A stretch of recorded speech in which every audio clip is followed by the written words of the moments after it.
L-Awċin jafu jħadmu moħħhom.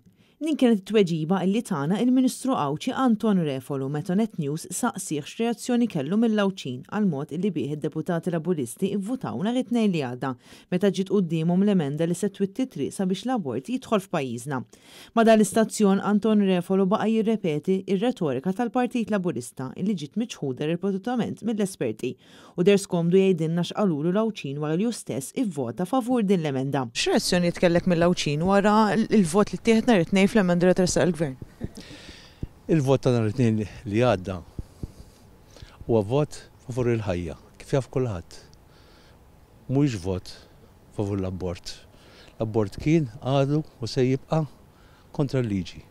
Huwa biss f'każijiet eċċezzjonali meta kien hemm periklu għas-saħħa jew l-ħajja tal-omm u meta importanti din il-fetu ma jkunx vijabbli tkun tista' tittieħed id-deċiżjoni illi it-tabib jittermina il-fetu. Għalhekk l-abort kif kien u għadu u se jibqa' illegali f'pajjiżna.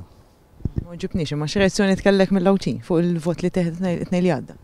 Naħseb li l-Awċin jafu jħadmu moħħhom kif ħadmuh anke fl-elezzjoni li għaddiet u jafu min qiegħed jgħid sewwa. Pressat mill-mistoqsijiet ta' Net News, il-Ministru Refolu reġa' ħarab milli jwieġeb. Qed tgħid li qablu allura ma kif votajtu intom? Qed tgħidu wien mhux qed ngħidu jiena. Ejja tinsaqsik biex tgħidli inti.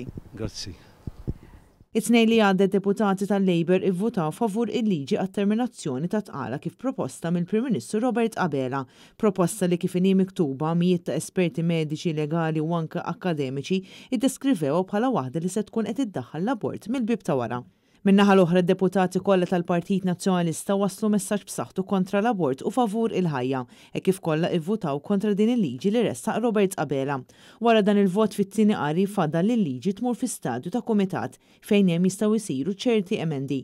Bil-Prim Ministru qed jibqa' jinsisti li se jżomm il-prinċipju tal-emenda kif proposta mill-Gvern tiegħu u bil-Partit Nazzjonalista jagħmilha ċara li l-Gvern m'għandux idaħħal din il-liġi.